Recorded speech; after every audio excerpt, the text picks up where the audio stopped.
My Gavan and Melonin, and well met indeed. I am Arachir Galadirthan, head of the modding team behind Divide and Conquer, and welcome back to Divide and Conquer version 2.2 as we continue on with an overview, this time for Dale.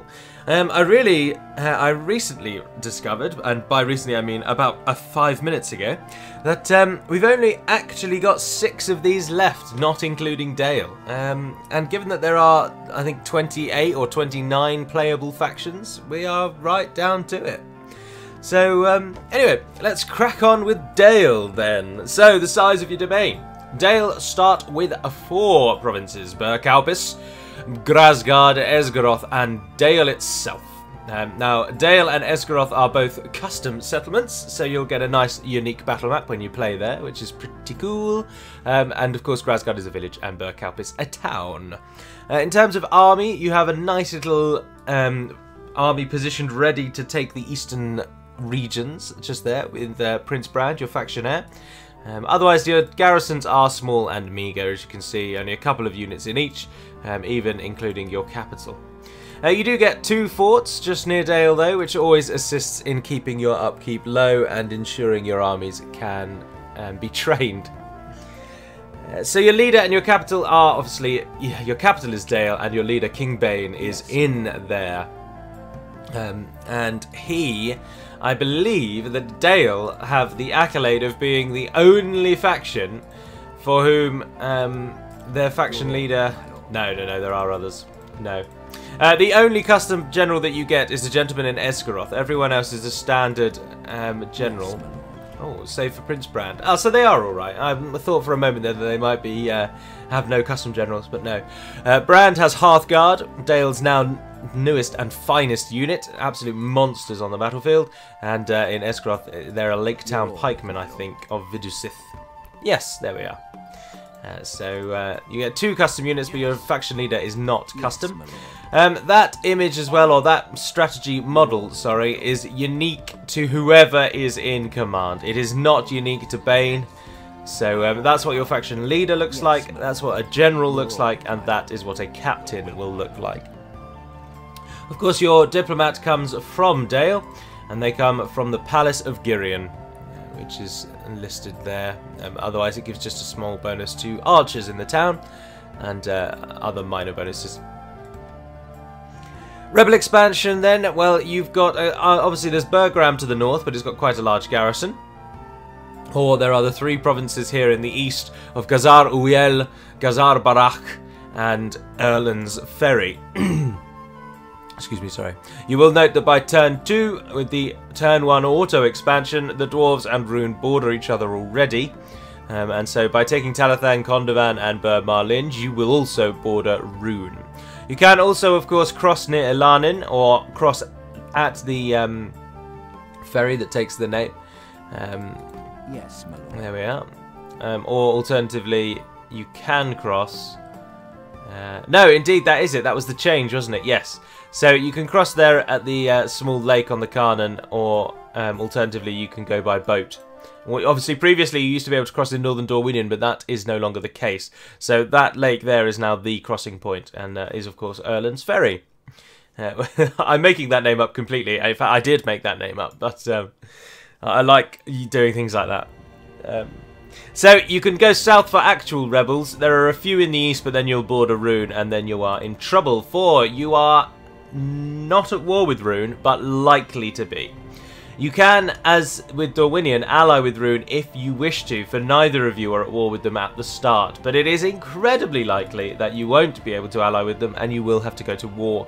Rune are often very quick to attack Dorwinion within the first 10-15 turns, so if you're just gaily building up your economy, you will note that you will have Rune pressing on you before long. And of course, if Rune go to war with Dorwinion, you can then not ally Rune unless you break alliance with Dorwinion.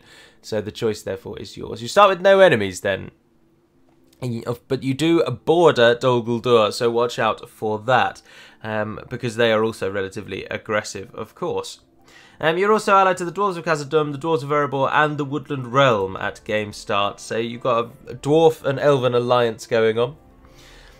But as I say, Dol Guldur likely to attack you very early and will probably be the focus of your game, to be honest, because Dorwinion and Erebor will keep Rune at least in check for a while, but they do normally always need assistance, so you may be heading over there at some point. So in terms of economy then, well, it's something that we're going to play on even harder in the next version, but Dale is supposed to have a destroyed economy. Obviously, Smaug was killed and Erebor reclaimed not very long ago, about 70 years ago or so. And so we have gone on the premise that all of Dale has been put into rebuilding Dale itself, and it is taking some time. So Dale and Esgroth are being rebuilt. They have therefore neglected their military and their outer regions, and thus they have little money to begin with. And indeed, at game start, Dale are one of the only factions who actually lose money. Now this is on purpose, but it has been pointed out to us in our Discord feedback channel that it's dead easy to get your money back into the green as Dale, owing to the number of forts. So we're probably going to make it a little harder again to actually make money, because you're only losing about 600. Now of course, if I were to bring the entire army out of the fort over there, you'll note that we then lose a lot of money. But you can basically just wait for about 15 turns, build up your economy, and no trouble. So there we are. But in terms of buildings, you're not restricted, so you can build everything you want to build. You go wild. You can get strongholds and you can get large cities. Your blacksmithing only goes to 4. You gain an extra +1 in i.e. the 4th one because of your close relationship with the dwarves, and not because Dale are renowned as great smiths. In regards guilds, you are lucky in that you get the Archers Guild, only a few do. You also get the Merchants Guild, but do note that the Merchants Guild is a very basic minor trade boost to the region that you build it in. It is nothing extreme. Money is already easy to come by, and we didn't want to make a godly building. You also get a Warriors Guild, a Weaponsmith, and a Dwarven Weaponsmith, so it increases your melee weapon bonus, as you can see. And I've never really liked that image. It's always felt so, like, just poor quality. I don't know. Something about it has always really frustrated me. I mean, even when considered with the Anon image, it's considerably worse, isn't it? Anyway, sorry, minor addition there. So you get a Weaponsmith Guild, and then, as I say, you get an Archers Guild. Now, do note, it has been thrown around, and I can put to bed some mysteries here. Archers, unfortunately, owing to hard-coded features of the game engine itself, I'm assuming it's something that the devs just overlooked when they made this game back in 2009 or whenever it was made. And that is that Archers cannot have their missile damage improved. So even in a building such as the Archers Guild, for example, if we go back to it, you'll note that it says experience bonus for archers, and then a global one for archers, and then just a better one. That experience bonus, unfortunately, is just an experience bonus. So the archers' experience will increase, but that does not increase their missile damage. So whilst this is accurate in that it will only affect archers, archers with high experience improve their melee damage, not their missile damage, and it is incredibly annoying, and I'm very disappointed that it's one of those minor things that the game's engine could have handled, but the original developers, Creative Assembly, and whoever else was involved with Med2 decided or just didn't think about it, and so it never made it in. So everyone with experience only improves in melee, not in range. So that was just a minor point. I don't believe there are any scripted buildings for Dale, so it's all you see, it's all just a couple of guilds, and that's that. I don't think you get anything like Dorwinion or Ennard Wythe, where they get an additional unique merchant style building. But only a few nations actually get the Merchants Guild, so consider yourself lucky in that. Okay, so on with scripts. First and foremost, of course, the garrison. If you want a garrison in any town, you need to build the armory. It will take away income from any other building that provides income. So that -100 does take effect, providing you have enough buildings already giving at least 100. And it's public bonus 2 to law as well, which is nice. There's a second tier which gives you more units. The only real script for Dale is the Alliances of Old. This is a message that you get when you start the game. And it's very basic, and it merely asserts that if you have an alliance with Erebor, you can train some Dwarven units in Dale, and if you have an alliance with Thranduil's Realm, or the Woodland Realm as they are actually now called, you can get some Elven units, noted by the Erebor Infantry and Woodland Scouts in our Town Hall. Now, after the Barracks event, you do then actually get a couple of post-Barracks event Dwarves and Elves as well. So just showing the unity between the three since the fall of Smaug and the reclamation of the mountain. But that's the only script. And should you no longer be allied to them, you lose access to those units. So very basic, a little simple there. And as I've already touched upon, the idea is that Dale have a struggle economically at the start of the game, in that you lose money. And it's certainly if you take your army out of the fort, you continue to lose money quite severely. So for those who are perhaps a little more aggressive early doors, you may find yourself struggling to maintain cash because places like Condovan, Talathang, Berlemarlinge won't make you very much money. So it can be a little challenging, but not really if you just kind of wait it out. Of course, that may mean then that Rune and Dol Guldur get a little bit of extra time, but 15 turns in the grand scheme of things is nothing really. So you can just sit and wait if you wish. It's up to you. So major map changes since the last version is of course the breaking up, apologies if you can hear any knocking, the breaking up of the large area here, so Talathang and Condovan and Berlemarlinge. This used to be just 2 large regions and it's now 3. So Talathang was up here and it was just moved down here. And of course Ravanian is broken up even more with a lake in the middle as well now. But those are only the major. Every other change really has been covered. So in terms of tips and difficulty then, Dale is not a hard campaign if you play it how it should be, or if you play it true to lore, if you will. Dorwinion will give Rune enough to think about for long enough for you to build up and swoop in and save. And likewise, Dol Guldur will have the Anduin and Thranduil's Realm to contend with, and often Lorien. And so when you step in at 4 against 1, it's normally a done deal. So it's quite a simple one, and as I say, you may lose money at the start of the game, but a tip is just to kind of sit out the start of the game and build up economy and get to a point where you could at least support this army and then go. Although, to be honest, I don't know. If I were to play as Dale, I would just rush these 3 regions. I wouldn't think anything of it, because I know that the campaign is quite a safe one. It doesn't matter if I board a Rune straight away and they go to war with me. They've got 2 other enemies to focus on, and it's unlikely they're going to have the strength in the early game to pass many troops north through Wintirian Eor. So I would say rush these 3 and go ham for it. But it's up to you. So now we'll jump over to the battle map and see what Dale's offering is like.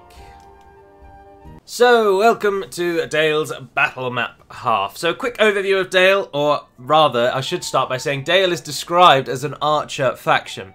And so, as you'll note, they have quite a few archer options, with 5, which is a lot more than normal, which is good. So you've got some archers. And your bodyguard is also an archer, so 6 really. But they also get that little bonus that they've got an awful lot of melee forces to choose from, and they've even got cavalry. So their military is incredibly well-rounded. However, they are not on a par with, say, Gondor in terms of stats. So they are a well-rounded but slightly weaker faction. So similar to Gondor in that they've got an awful lot of variety, but not as good. So starting with melee forces, and starting with a unit that is also a mercenary unit, and I believe can only be trained from Town Hall, possibly in Dale itself. I should have researched this one, but I didn't. And there are 3 of these. So there's Ravanian Hunters, who unfortunately say archers because I think they used to be archers. There's Ravanian Spearmen, who unfortunately pronounce Ravanian wrong. And then there's also a cavalry unit who I've had to add as an ally over there because unfortunately this is the total number of units you can have in one army. So I'll have to show you those in a bit. But starting with the Ravanian Spearmen, or Ravanian Spears as they were voiced by the 3rd Age team. They have a 2 attack, 2 charge, 7 defense. So poor aggressively, but an okay defensive stat for a starting unit. There's 200 of them, which is always very nice for an early tier unit, and they can even make shield wall, which is rare in early tiers, so very nice indeed. Average morale response, they're an okay middling unit, even though they come in at the beginning. They're supported by Dalesmen. We men of Dale will help you. And these are strike infantry. In fact, they are the only strike infantry that you get. There's some units later that maybe, but I consider strike infantry best when it has armor piercing, which they do. Their attack though is very low, one of the worst for early tier berserkers. They're obviously most factions, not obviously, but a lot of factions have an early tier berserker. I'm sure many of you are well aware of this. Like savages, actual units called berserkers in NY, things like that. And amongst their number, the attack stat is normally 7 or 8, so 4 is pretty damn poor.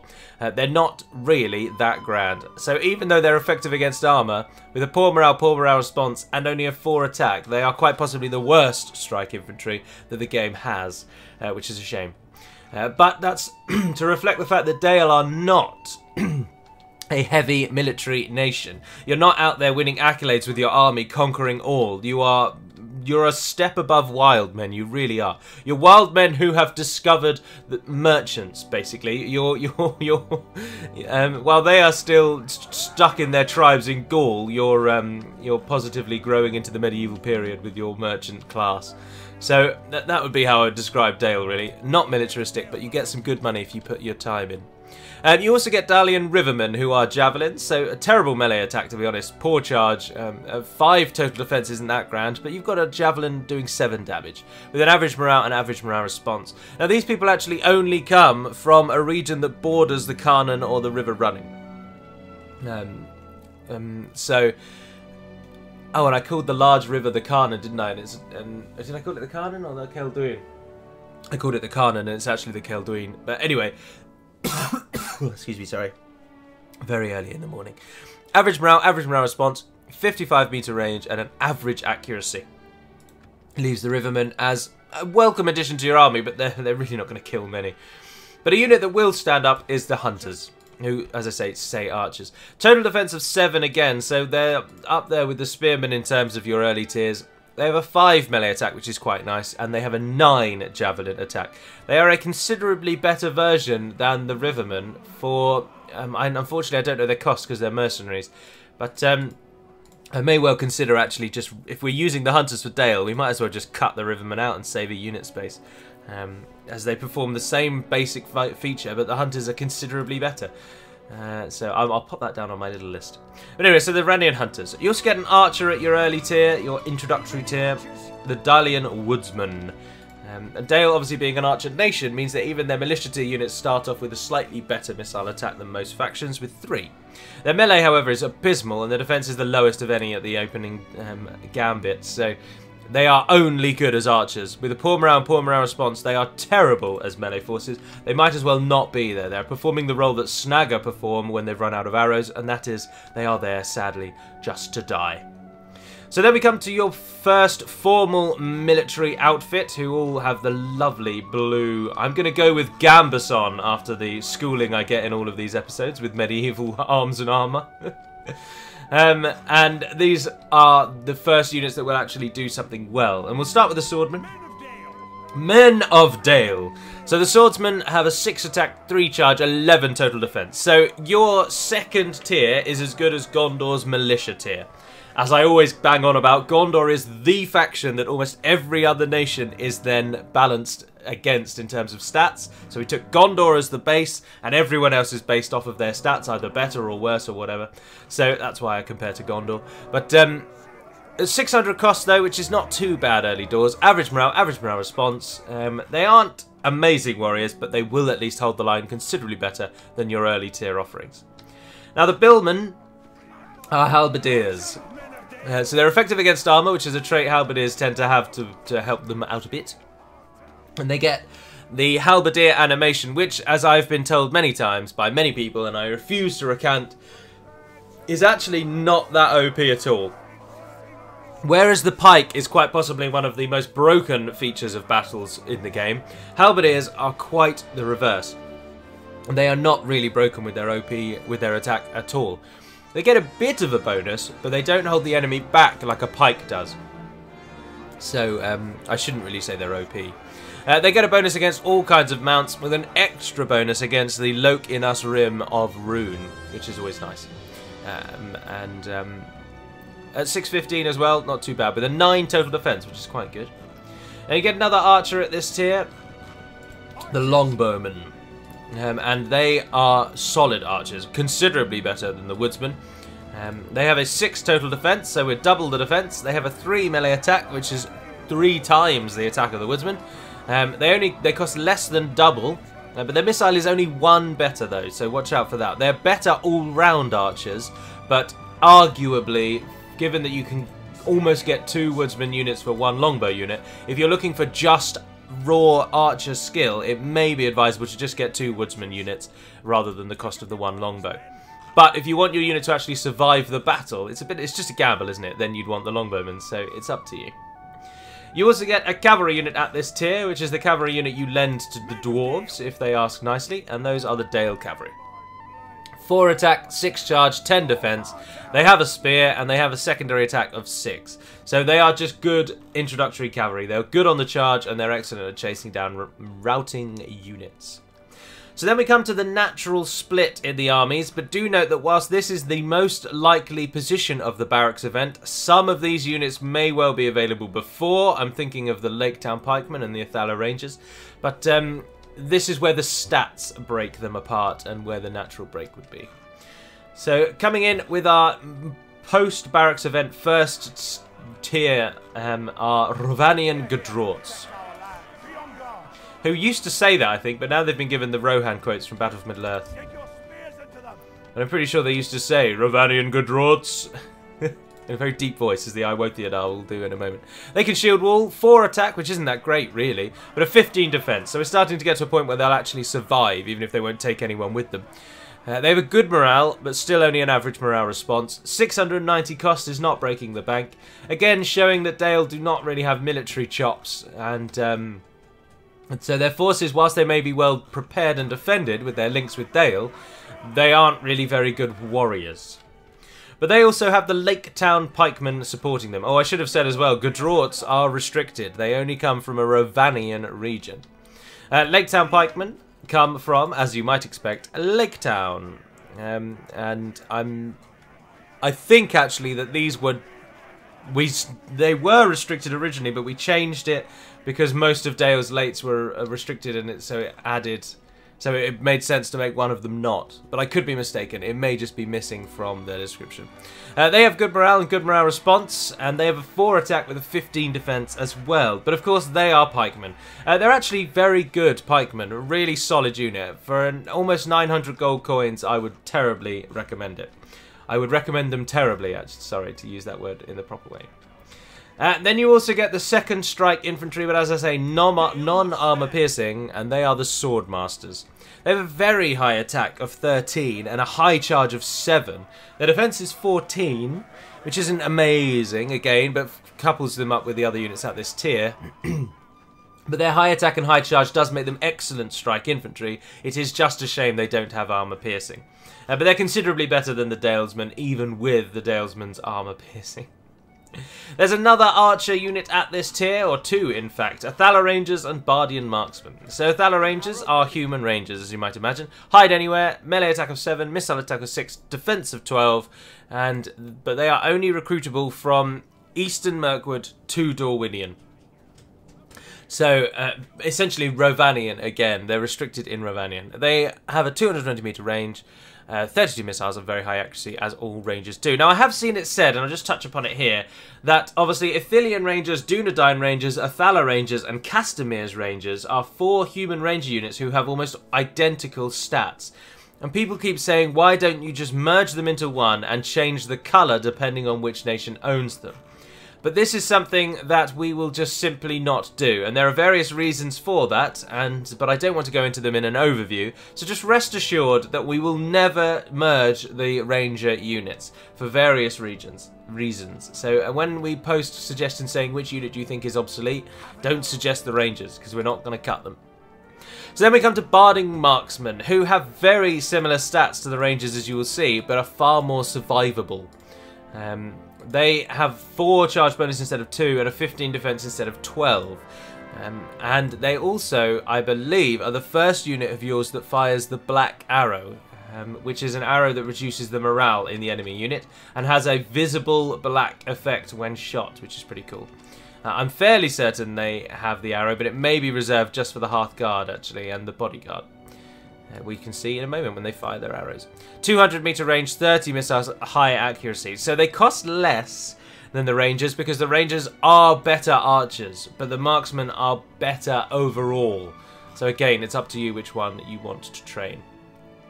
Additionally, there are the Iwothiodar Horse Guards at this tier as well, who also no longer say Iwothiodar. That's a shame.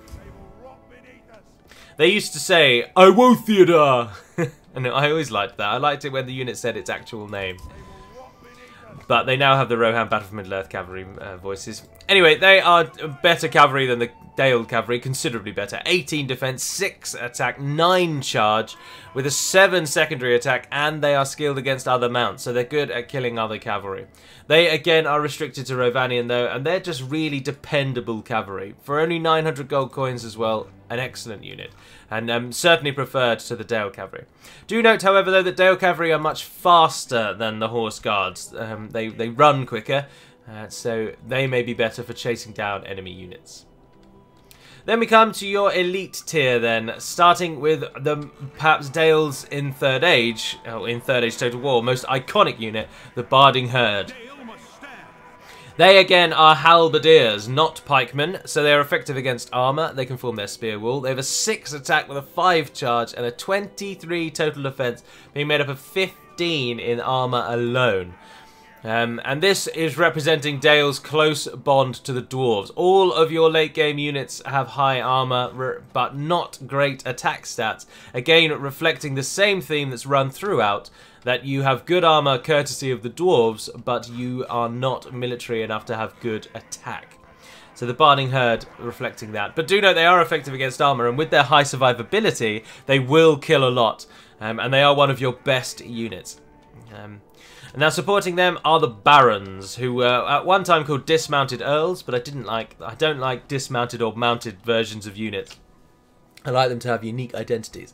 So they became Barons whilst they became Earls. And they're just solid swordmen.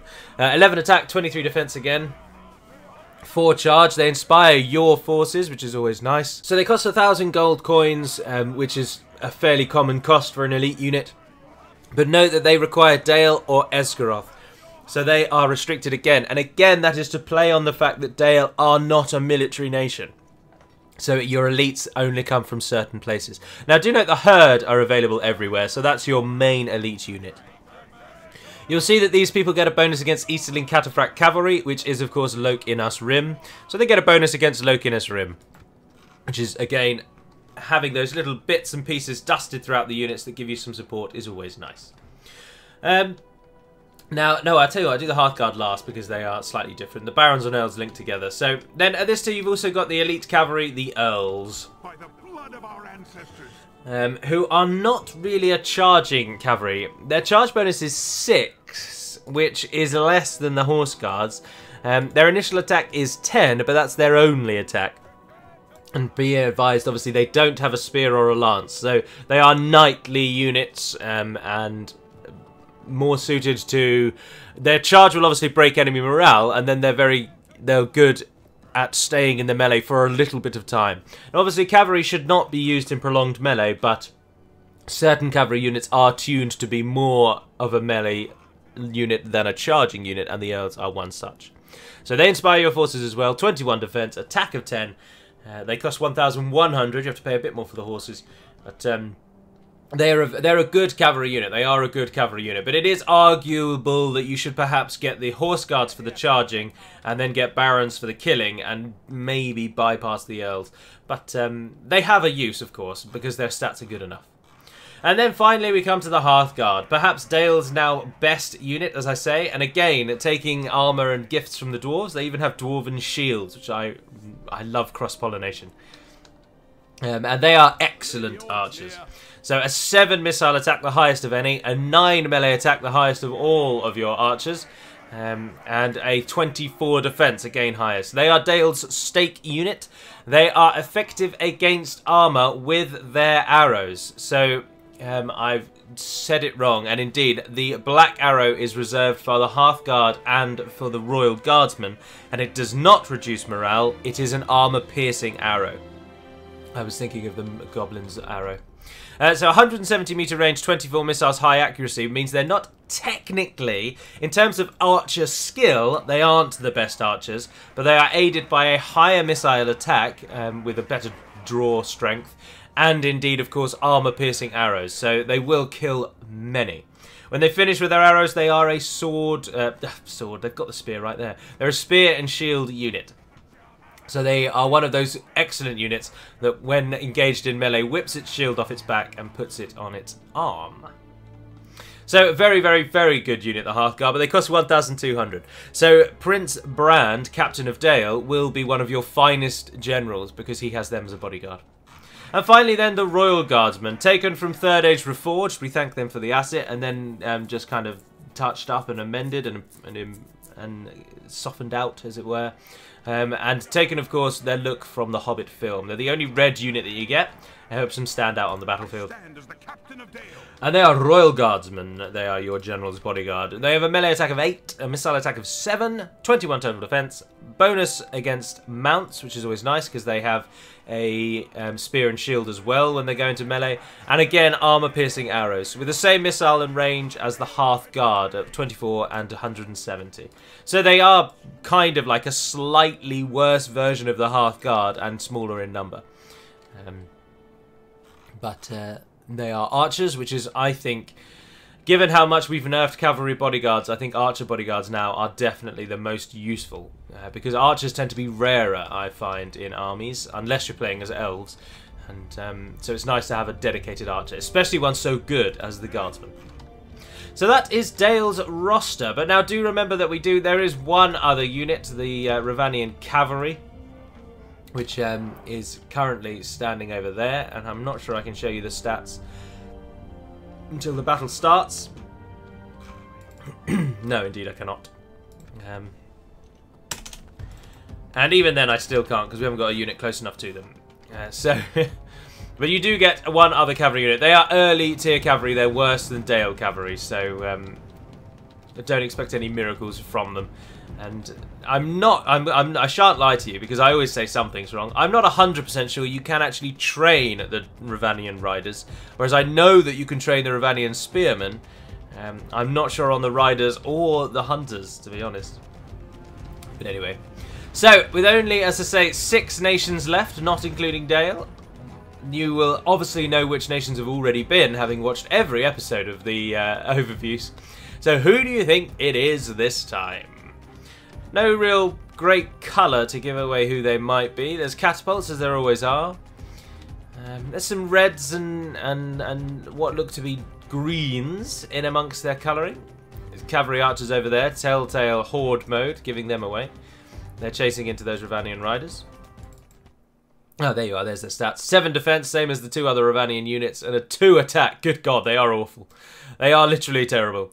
I would suggest not buying them unless you need a unit to chase down routing enemies, as they are garbage. So anyway, who did you think it was? Did you think it was perhaps the Woodland Realm? Because you would be correct. And there they are, with their greens and browns, very much the colours of the Woodland Realm. And there's their finest, the Her Ibeng, Lords of the Bow is what that name means, if you're interested. Tawar Arainiur, which means Forest Elders, or actually it means Forest High Elders. Arainiur literally means royal or high, and elders as in older people.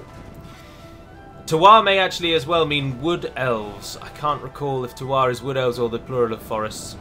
There's the Hairy Lang, Lords of the Sword, and somewhere there's the Hairy Barn. Is it Barn or is it? Oh, I can't recall. There's the Spearman version as well, which his name means Lords of the Spear. Herenek. Sorry, Herenek. Yes. Now what I do want to do is actually get the Hearthguard into battle so we can see them take their shields off their back. I don't know where they are. Oh, there they are. Perfect. Oh, and the Pathfinders have just facilitated that. There we are. You can see them all take their shield down And then Dwarven Shield-armed warriors. They look so good, don't they? Dale look fantastic. And speaking of Dale's look, I should have added them to the Allied army. That was stupid. A lot of their units do have visual armor upgrades. So a lot of the lower tier units upgrade to look like these units with the blue gambeson. And so there's uniformity throughout their design, which I really like, as I'm sure many of you are aware. I absolutely love uniformity, and I press for it often. And nations like the Anduin, who have just random units dotted from all over the place, I've never liked their designs. Well, I like their designs, but I don't like the fact that every unit is basically different from the next. There's Elder Council pressing in there. Javelin unit with a giant green spear. I always thought their spear looks both cool and weird at the same time, to be honest. They also just have a really unique design, don't they, with that almost lime green armour. Always been a bit of an anomaly. There's the cavalry. Woodland Horse Archers. Simple name, simple use. There's the hairy bang again, firing off with their excellent arrows and armour. Oh, and there's some of the black arrows whistling in. Did you see that? They have a black trail as they fly through the sky. Here they come. Denoting that they are black. And therefore armour piercing. But anyway, that will conclude Dale. So I do hope you've enjoyed this. I do hope you have enjoyed them all, to be honest. I hope you're enjoying the channel, and I also sincerely hope that the quality of these videos has improved slightly with the use of my now video editing software. I think it very likely, though do not quote me on it at all, but there are 6 nations left, as I say, and we very much plan to release Gundabad as something of a patch in the coming months. Not like within 2 months or anything like that. We're probably looking at early to mid 2019. So I suppose no, given that I do one of these a week, we've only got a month and a half left of these, so no, it won't line up. But I was just thinking this morning that I've done all of these faction videos on the knowledge that it would be a good year or so before version 3 is released. So these will all be true for a long time. And then I suddenly remembered that we plan to release Gundabad earlier rather than sitting on it for no reason. And so actually, I'm gonna finish these and then release a new version, and they're all gonna be incorrect because Gundabad have been added. But anyway, I'm rambling. There's a nice line of the Barding Herd there. So that will be all. So thank you very much for watching, if indeed you have. And until we speak again, dear friends, Navarne den Perimad Melonin, and farewell. I'm hoping to, any video that I edit, I'm gonna put the farewell message at the end. Just so people know what I'm saying, because I get asked all the time. So I thought if I write it on the screen, then no dramas. But until we speak again, farewell.